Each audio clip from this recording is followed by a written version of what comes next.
So why did you put us in the back row? That's there you go. I don't like you that much. Yeah.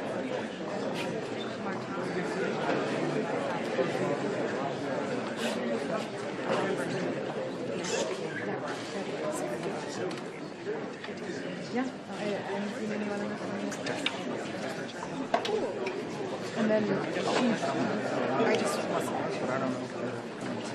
Yeah. Special level. When you're perfect. You got it. All right. Yeah. What do you look like? I saw. I don't know.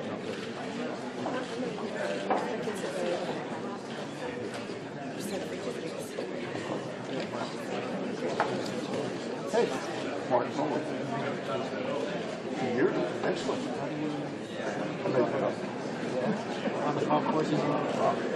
Nobody know all those numbers.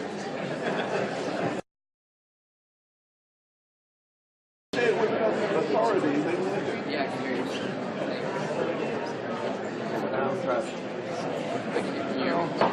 Get off the first. I can hear both. 1988. 21 years. Great. Makes me feel good. I worked with the kids today. There's a kid in our student here. Yeah. Oh, Andrew Gold. Yeah. They both went to be here. The only coach was 10 years older than him. Andrew. The other one in You've been Bravo. Who's that?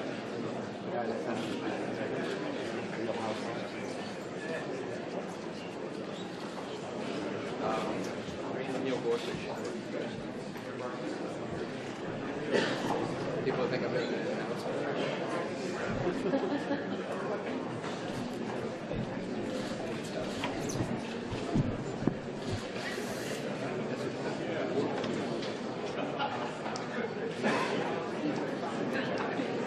Just be ready because it come out early sometimes.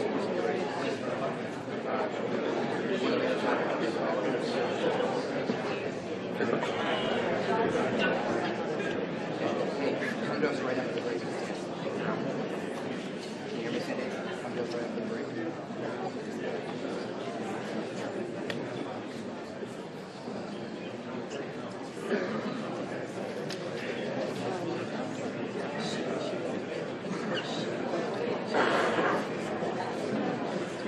Tonight will go down in history as one of the most anticipated moments of President Donald Trump's administration as he looks to replace late Justice Antonin Scalia for that 9th seat on the Supreme Court. Now, there's hundreds of people here in the East Room of the White House waiting on this announcement. There's been a number of names floated by the administration, the number of reports that come out, but President Donald Trump has not released who he will nominate for this position that will ultimately have to be confirmed by the Senate.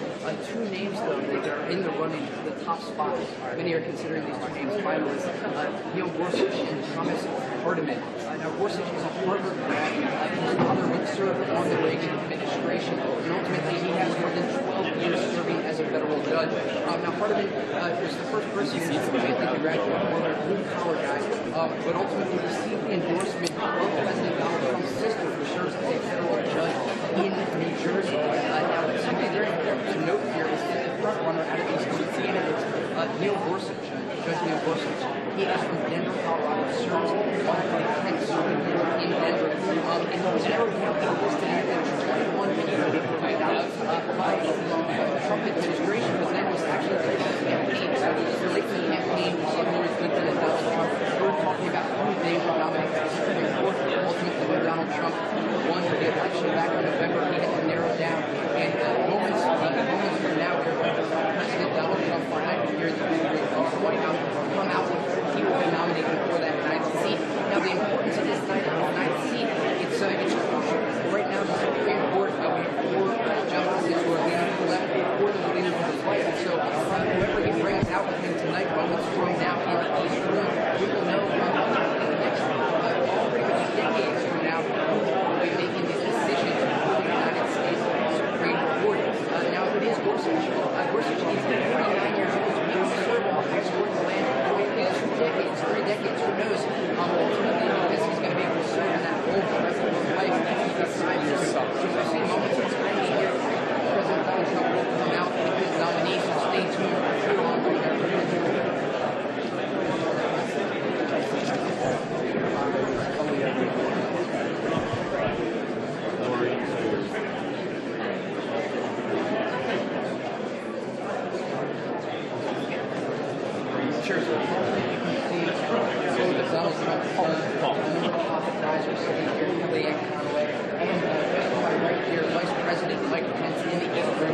House, there's a number of representatives that we see Speaker Paul Ryan, Senate President Mitch McConnell. We go across the room, all of the big names of leadership here in Washington, D.C. to support President Donald Trump. Ultimately, his nominee will have to pass through the Senate to be confirmed. We saw during the Obama administration some difficulty, but hopefully President Trump wants everyone to be on the same page so that he can have an executive branch, a legislative branch, and ultimately a judicial branch that will all be conservative here. We'll support the administration and the end of the administration moving forward.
Ladies and gentlemen, the program will begin in 2 minutes.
Ladies and gentlemen, the President of the United States.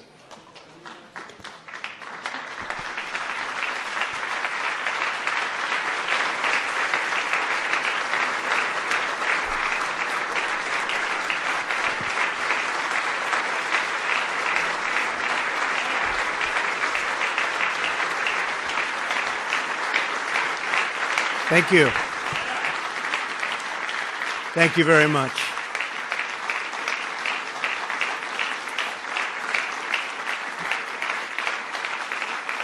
Thank you.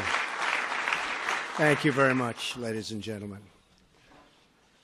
When Justice Scalia passed away suddenly last February, I made a promise to the American people. If I were elected president, I would find the very best judge in the country for the Supreme Court. I promised to select someone who respects our laws and is representative of our Constitution and who loves our Constitution, and someone who will interpret them as written. This may be the most transparent judicial selection process in history. Months ago, as a candidate, I publicly presented a list of brilliant and accomplished people to the American electorate and pledged to make my choice from among that list. Millions of voters said this was the single most important issue to them when they voted for me for president. I am a man of my word. I will do as I say, something that the American people have been asking for from Washington for a very, very long time. Today,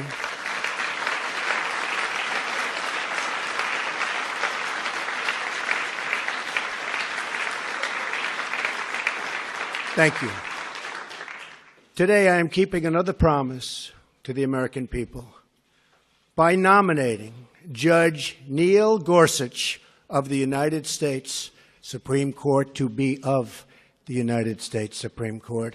And I would like to ask Judge Gorsuch and his wonderful wife, Louise, to please step forward.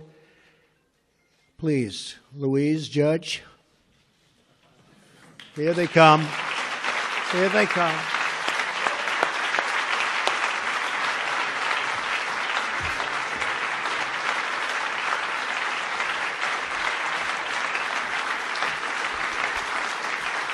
So was that a surprise? Was it?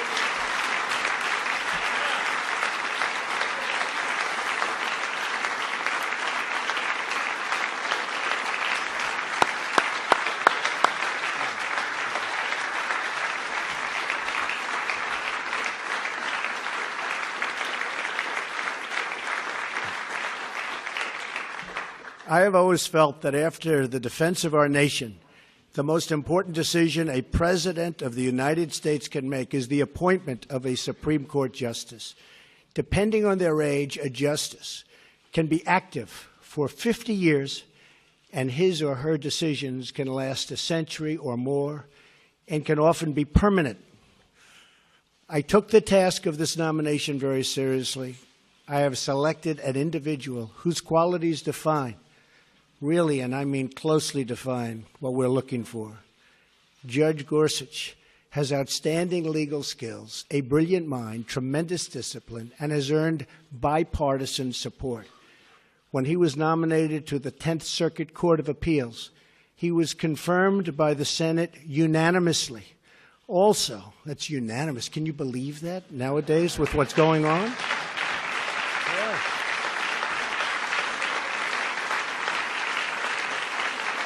Does that happen anymore? Does it happen? I think it's going to happen, maybe again. Also with us tonight is Maureen Scalia, a woman loved by her husband and deeply respected by all. I am so happy she is with us. Where is Maureen? Please stand up. Thank you, Maureen.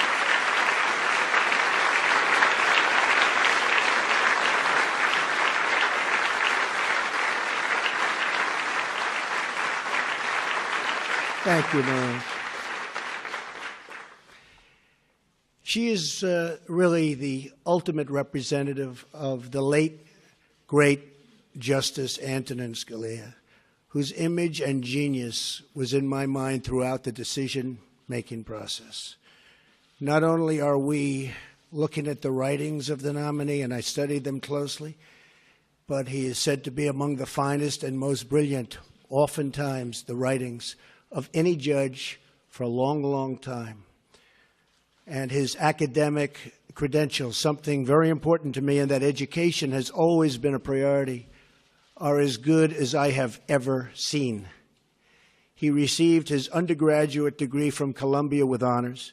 He then received his law degree from Harvard, also with honors, where he was a Truman Scholar. After Harvard, he received his doctorate at Oxford, where he attended as a Marshall Scholar, one of the top academic honors anywhere in the world. After law school, he clerked on the Supreme Court for both Justices Byron White and Anthony Kennedy. It is an extraordinary resume, as good as it gets. Judge Gorsuch was born and raised in Colorado. and was taught the value of independence, hard work, and public service. While in law school, he demonstrated a commitment to helping the less fortunate. He worked in both Harvard Prison Legal Assistance Projects and Harvard Defenders Program. Brilliance being assured, I studied every aspect of his life. He could have had any job at any law firm for any amount of money.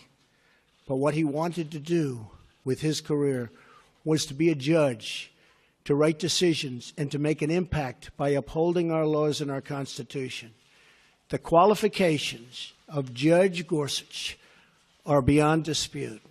He is the man of our country and a man who our country really needs and needs badly to ensure the rule of law and the rule of justice. I would like to thank Senate leadership. I only hope that both Democrats and Republicans can come together for once for the good of the country. Congratulations to you and your family. May God bless you. May God bless our glorious nation. Judge Gorsuch, the podium, sir, is yours.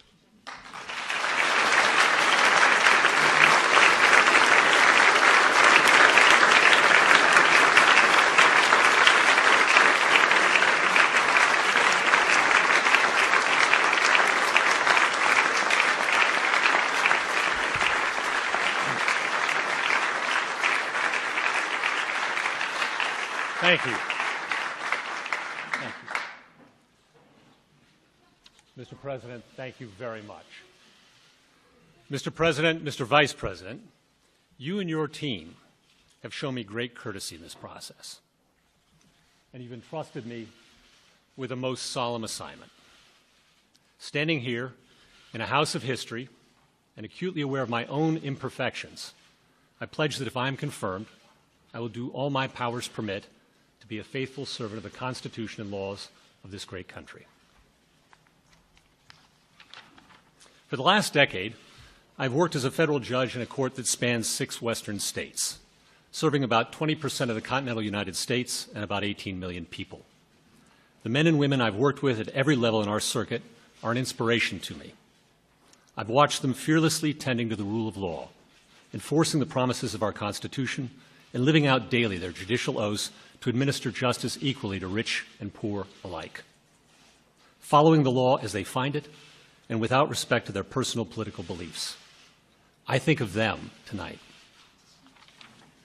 Of course, the Supreme Court's work is vital not just to a region of the country, but to the whole, vital to the protection of the people's liberties under law and to the continuity of our Constitution, the greatest charter of human liberty the world has ever known.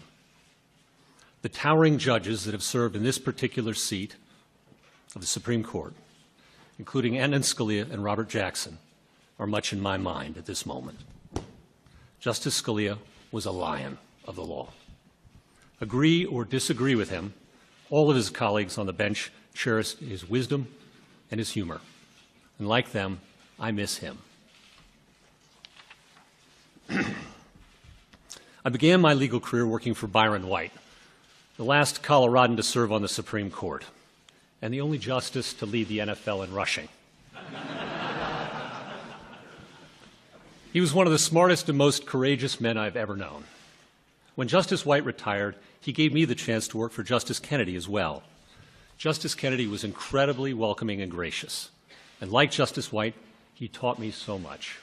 I am forever grateful. And if you've ever met Judge David Sentell, you'll know just how lucky I was to land a clerkship with him right out of school. Thank you. These judges brought me up in the law. Truly, I would not be here without them. Today is as much their day as it is mine. In the balance of my professional life, I've had the privilege of working as a practicing lawyer and teacher. I've enjoyed wonderful colleagues whose support means so much to me at this moment, as it has year in and year out. Practicing in the trial work trenches of the law, I saw, too, that when we judges don our robes, it doesn't make us any smarter, but it does serve as a reminder of what's expected of us. impartiality and independence, collegiality and courage. As this process now moves to the Senate, I look forward to speaking with members from both sides of the aisle, to answering their questions and to hearing their concerns. I consider the United States Senate the greatest deliberative body in the world, and I respect the important role the Constitution affords it in the confirmation of our judges. I respect, too, the fact that in our legal order, it is for Congress and not the courts to write new laws. It is the role of judges to apply, not alter, the work of the people's representatives. A judge who likes every outcome he reaches is very likely a bad judge, stretching for results he prefers rather than those the law demands. I am so thankful tonight for my family, my friends, and my faith. These are the things that keep me grounded at life's peaks and that sustain me in its valleys. To Louise, my incredible wife and companion of 20 years, my cherished daughters who are watching on TV, and all my family and friends, I cannot thank you enough for your love and for your prayers. I could not attempt this without you. Mr. President, I am honored and I am humbled. Thank you very much.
Yeah, I haven't seen anyone in the family. And then I just wasn't. But I don't know if they're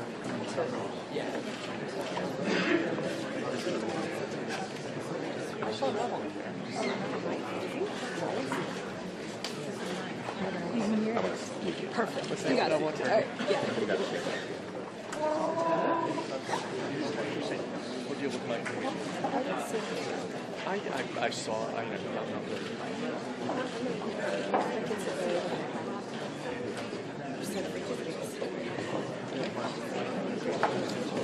Hey, Martin Fuller. You're excellent. On the golf courses. Nobody can know all those numbers. Hey, with authority, they live. Yeah, I can hear you. I can hear you. Get off at first. I can hear both. 1988. 25 years. Great. Makes me feel good. I worked with the kids there. There's a kid at our student papers. Yeah. Oh, Andrew Gold.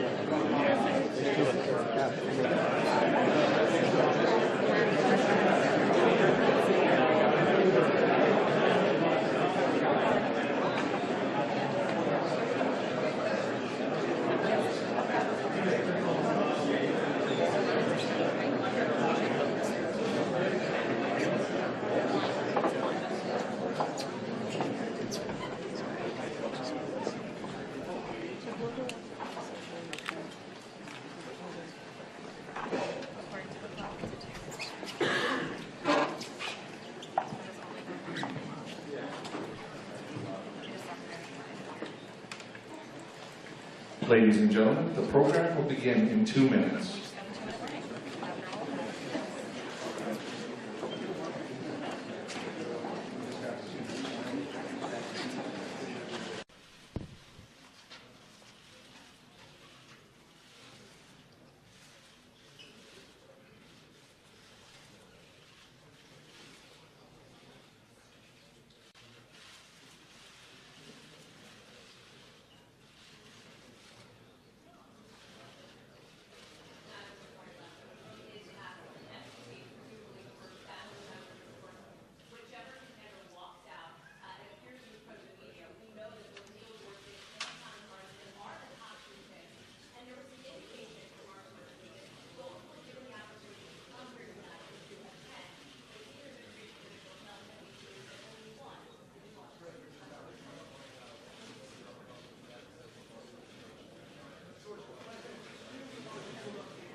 Gorsuch is a Harvard grad. His father would serve on the Reagan administration, and ultimately he has more than 12 years serving as a federal judge. Now, Hardiman was the first person to graduate from Harvard, blue-collar guy, but ultimately received the endorsement of President Donald Trump's sister, who serves as a federal judge in New Jersey. Now, something very important to note here is that the front runner out of these two candidates, Neil Gorsuch, Judge Neil Gorsuch, he is from Denver, Colorado, serves on the 10th Circuit in Denver, and he was very well listed as 21 people provided out by the Trump administration, but then was actually the campaign. So relate to the campaign, we saw Hillary Clinton and Donald Trump were talking about who they would nominate for the Supreme Court. Ultimately, when Donald Trump won the election back in November, he had to narrow down.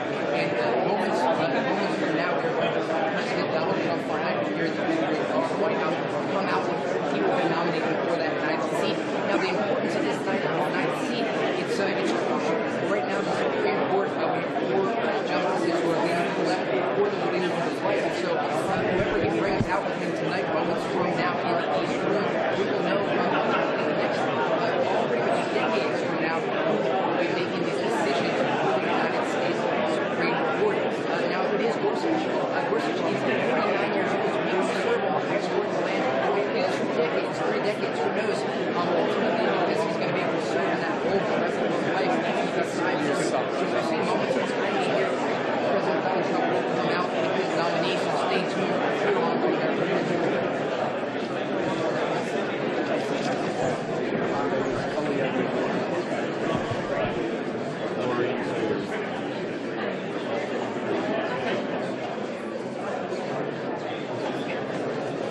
Sure, so you can see both Donald Trump's advisors sitting here, Kellyanne Conway, and right here, Vice President Mike Pence in the East Room of the White House, with a number of representatives. You can see Speaker Paul Ryan, Senate President Mitch McConnell. We go across the room, all of the big names here in Washington, D.C. to support President Donald Trump. Ultimately, his nominee will have to pass through the Senate to be confirmed.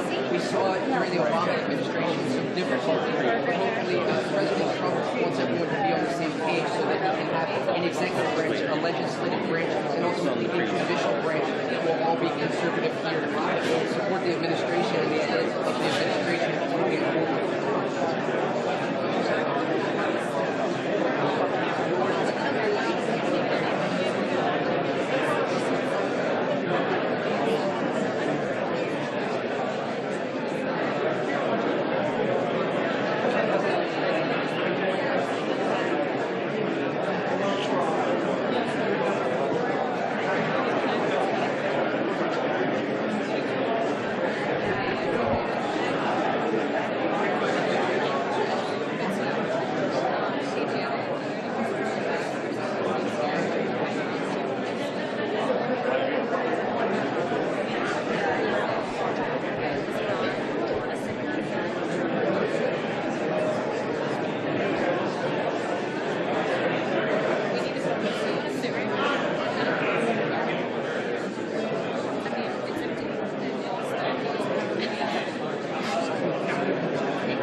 Because you were 10 years old. the other one in You've been a Bravo. little Who's that?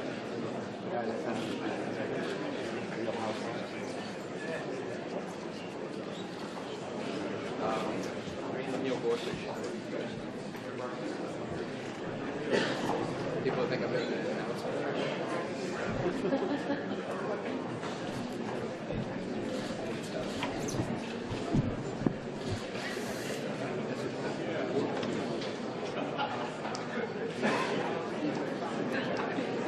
Just be ready because it can come out early sometimes. Just be ready. One of Hey, come to us right after the break. Can you hear me, Cindy? Come to us right after the break.